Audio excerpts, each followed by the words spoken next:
Palavra da Verdade, a exposição bíblica com Hernandes Dias Lopes. Eu quero compartilhar com você o texto de Salmos 116 e conversar sobre este tema proposto, que é gratidão, um tributo ao Deus da nossa vida. Os estudiosos dizem que o Salmo 116 foi escrito pelo rei Ezequias, no momento em que ele estava doente, e Deus enviou à sua casa o profeta Isaías, dizendo: põe em ordem a tua casa, porque certamente morrerás e não viverás. E o rei Ezequias começa a chorar e clamar a Deus, rogando a Deus que lhe estendesse os dias sobre a terra. Deus ouviu a oração do rei Ezequias, enviou de volta à sua casa e ao palácio o profeta Isaías, dando-lhe a notícia de que Deus ouvira a sua oração e Deus prolongaria os dias da sua vida em mais 15 anos. A resposta desta ação divina na sua vida é o Salmo 116, onde ele compartilha a sua experiência conosco. E nesse salmo, diz a Bíblia que Ezequias diz assim: eu amo o Senhor, porque Ele ouve a minha voz e as minhas súplicas, porque inclinou para mim os seus ouvidos, e invocá-lo-ei enquanto eu viver. Laços de morte me cercaram e angústias do inferno se apoderaram de mim, caí em tribulação e tristeza. Então eu invoquei o nome do Senhor. Ó Senhor, livra minha alma. Compassivo e justo é o Senhor. O nosso Deus é misericordioso. Eu estava prostrado e o Senhor me salvou. Volta, minha alma, ao teu sossego, pois o Senhor tem sido generoso para contigo, pois livraste da morte a minha alma, das lágrimas os meus olhos e da queda dos meus pés. Eu andarei na presença do Senhor, na terra dos viventes. E Ezequias prossegue: que darei ao Senhor por todos os seus benefícios para comigo? Na verdade, neste salmo, Ezequias expressa sua gratidão a Deus. Nós precisamos reconhecer que toda boa dádiva procede das mãos de Deus. A vida que você tem, a saúde que você tem, a casa que você mora, a inteligência que Deus lhe deu, a sua família, o seu trabalho, o pão sobre a sua mesa, todas essas coisas são dádivas de Deus. Seus amigos, a sua igreja, a palavra de Deus, são bênçãos que expressam as graças maravilhosas da providência divina e deva provocar em nós uma reação de gratidão. Ezequias vai contar um pouquinho da sua história para nós, e esse salmo é um pedaço da nossa vida e um pouco da nossa biografia. Este homem está enfrentando dois problemas seríssimos. O primeiro problema é um problema externo. Ele disse: laços de morte me cercaram. Laços são armadilhas, invisíveis, porém reais. Mas não eram problemas de brincadeira, não eram laços de morte. E não era um laço aqui, outro ali, outro acolá, não. Laços de morte me cercaram, disse o rei Ezequias. São problemas reais que nos entrincheiram, que nos encurralam, que nos colocam como que num beco sem saída. O retorno disso, ou o reflexo disso, está ainda no verso de número 3, quando o salmista diz assim: e angústias do inferno se apoderaram de mim.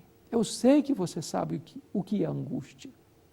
Este é um sentimento avassalador, que tortura homens e mulheres, jovens e adultos, religiosos e não religiosos. Mas o rei Ezequias descreve esta angústia como uma angústia do inferno. É como se o inferno tivesse mudado de endereço, estivesse se estabelecido no seu peito, na sua alma. Este homem está sendo torturado por uma angústia que lhe consome o vigor, que lhe tortura a alma, que lhe perturba a mente, que lhe desarticula a saúde. E este homem vai dizer que, como resultado deste entrincheiramento exterior e desta angústia estranguladora, ele caiu em tribulação e tristeza. Este homem sente-se como que esmagado por um peso, como que debaixo de um rolo compressor. E nesta hora de desespero e dor, ele toma uma atitude fundamental na sua vida. Talvez você que está me assistindo esteja passando por uma crise emocional, por um problema conjugal, por um problema familiar, por uma situação de arroxo financeiro. Talvez você esteja com a sua saúde abalada, com muito medo, até com pânico de enfrentar o futuro. E você também parece que já jogou a toalha, parece que você já entregou os pontos, parece que você também já está caído no chão, nocauteado pelas circunstâncias. Este homem chega a afirmar que ele não estava apenas caído, não, ele estava prostrado, ele estava na lona, ele estava nocauteado por essas circunstâncias e por esses sentimentos. O que fazer nestas horas? O que fazer na hora em que você está encurralado e você está com o coração esmagado pela dor? Muita gente se desespera, outros dão cabo da própria vida, outros correm para as drogas, outros se encharcam de bebida alcoólica, outros se entregam ao ceticismo e cerram os punhos contra Deus e se revoltam contra Deus. O que é que este homem fez na hora da dor? Salmo 116, versículo 4 diz: então eu invoquei o nome do Senhor. Ó Senhor, livra-me a alma.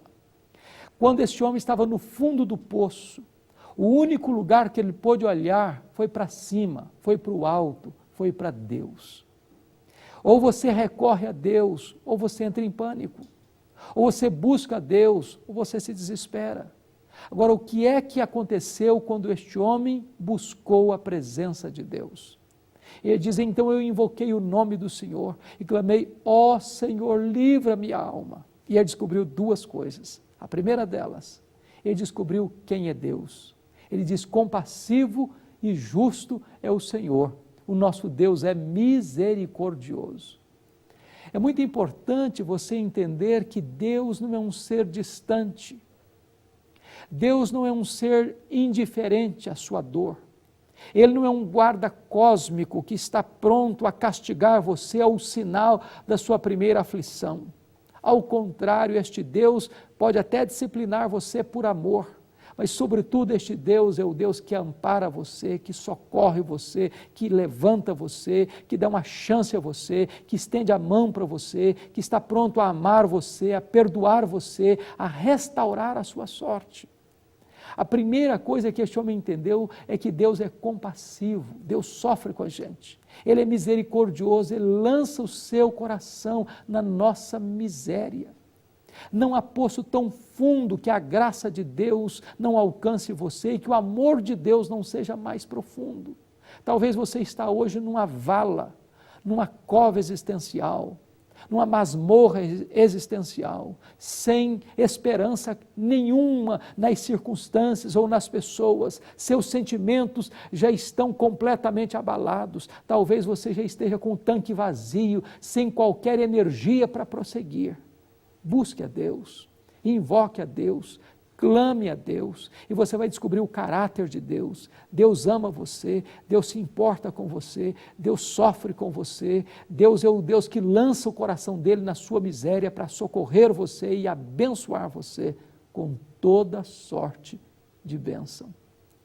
A segunda coisa que este homem descobre não é apenas o caráter de Deus, mas a intervenção de Deus na sua vida. E Deus vai realizar 3 intervenções na sua vida. A primeira intervenção é a intervenção espiritual. Ele diz: da morte tu livraste a minha alma. Eu preciso dizer para você que mais do que um problema financeiro, mais do que um problema familiar, mais do que um problema emocional, o seu e o meu maior problema são problemas espirituais. Você pode ser uma pessoa rica, você pode ser uma pessoa saudável, você pode ter uma família, você pode ter muitos amigos, você pode ter até uma religião. Mas o seu problema concreto e real é o pecado, porque o pecado afasta você de Deus. O pecado é pior do que a pobreza, pior do que a doença, pior do que a solidão, pior do que a própria morte. Porque esses problemas todos não podem separar você de Deus, mas o pecado separa você de Deus agora e para sempre. Mas Deus é o Deus disposto a tirar os seus pés de uma cova. Deus é este Deus pronto para perdoar os seus pecados e dar a você a bênção de uma nova vida e de um novo coração. A segunda intervenção de Deus na vida deste homem é uma intervenção que nós chamaríamos intervenção emocional. Tu livraste os meus olhos das lágrimas. Quantas vezes você tem chorado, publicamente e em secreto? Quantas vezes a sua alma se desmanchou em lágrimas? Quantas vezes seus olhos vermelhos encharcaram seu rosto de lágrimas grossas que pingaram no seu travesseiro? Pois este Deus é o Deus que está pronto a consolar sua alma, a confortar seu coração e enxugar dos seus olhos toda a lágrima. Mas Deus está trazendo para este homem um terceiro livramento.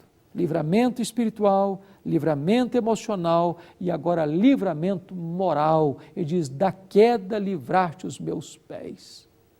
Você não é forte o suficiente para manter-se de pé, escorado no bordão da autoconfiança. Ou você põe sua confiança em Deus como seu refúgio, ou então você naufragará neste mar revolto da vida e você não permanecerá de pé na caminhada pelos desertos causticantes da vida. É Deus quem nos segura. É Deus quem nos mantém, é Deus quem nos livra da queda, é Deus quem nos livra do mal, é Deus quem nos coloca de pé e nos faz prosseguir vitoriosamente. Agora este homem vai dizer algo que é maravilhoso. Ele diz para a sua alma, volta minha alma ao teu sossego, pois o Senhor tem sido generoso para contigo. Quantas vezes você que está me assistindo, que já crê em Jesus como seu Salvador e tem Deus como refúgio da sua alma, já entrou em pânico, já entrou em desespero, já perdeu a paz. Deus está lhe dizendo o seguinte, volte a tomar posse daquilo que é seu, volta a sua alma a desfrutar de sossego e serenidade, porque Deus já foi generoso com você. Não entre em pânico, em desespero, porque Deus é o Deus que toma conta da sua vida e sustenta a sua vida e fortalece a sua alma e dá a você vitória e triunfo nessas batalhas. Este homem termina este relato da sua experiência com Deus assumindo 3 compromissos. O primeiro compromisso que ele assume está no versículo de número 2, quando ele diz assim, porque Deus ouviu a minha voz e o meu clamor, eu invocarei o nome do Senhor enquanto eu viver. Ele assume um compromisso com Deus, não apenas um compromisso emocional, fruto de uma experiência momentânea, para depois esquecer deste pacto e deste compromisso com Deus. Ele diz, enquanto eu viver, eu vou invocar o teu nome, eu vou buscar a tua presença. Eu vou fazer do Senhor o refúgio da minha alma. Segundo compromisso que ele assume, está no versículo 1, é um compromisso de amor. Ele diz, eu amo o Senhor, porque Ele ouve a minha voz. Quem ama Deus declara que ama. Quem ama Deus tem tempo para Deus. Quem ama Deus procura obedecer e agradar a Deus. E este homem está determinado a andar com Deus, a confiar em Deus e a buscar o Deus da sua vida. Mas em terceiro lugar, ele assume o compromisso de andar com Deus. Ele diz no verso 9, eu andarei na presença do Senhor na terra dos viventes. Ele não está andando na presença dos homens, colocando máscaras. Ele está andando na presença de Deus, que tudo sonda, tudo conhece e tudo vê. Ele está andando na luz, uma vida íntegra e bonita. Este homem pergunta neste salmo, que darei ao Senhor por todos os seus benefícios para comigo? Ele diz, eu invocarei o nome do Senhor, eu tomarei o cálice da salvação e eu invocarei o seu nome na presença de todo o seu povo. Deus tem feito tantas coisas bonitas na sua vida, Deus tem sido fiel, Deus tem guardado você, protegido a sua família. Mesmo diante das lutas da vida, Deus tem sido generoso para com você. Manifeste a Deus a sua gratidão. E a gratidão maior que você pode expressar é entregar seu coração para Jesus, é beber o cálice da salvação, é receber pela fé este presente gratuito que Deus lhe oferece, a salvação em Cristo, o seu Filho amado.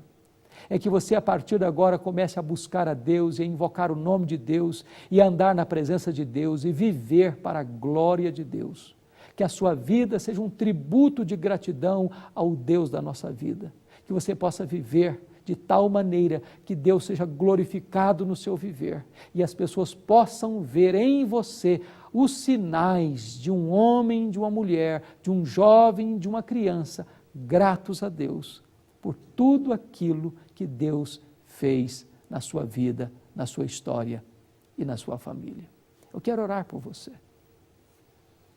Onde você estiver agora, ore comigo. Talvez você tenha passado tanto tempo da sua vida sem agradecer a Deus, sem ver as maravilhas de Deus, sem reconhecer estas bênçãos, sem prostrar-se diante do Deus Todo-Poderoso para agradecer tudo quanto Ele tem feito por você.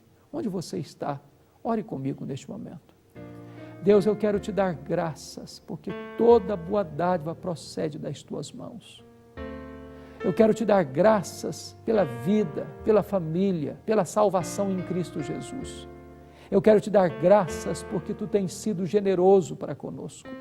Aplica, ó Deus, esta palavra ao coração daqueles que nos assistem, para que em vez de murmuração, haja louvor e gratidão nos nossos lábios, a fim de que a nossa vida possa ser um cântico de louvor ao teu nome e uma expressão da nossa mais profunda gratidão ao Deus da nossa vida, por tanto amor, por graça tão generosa. Louvado seja o teu nome, por estas bênçãos especiais do teu amor, em nome de Jesus. Amém.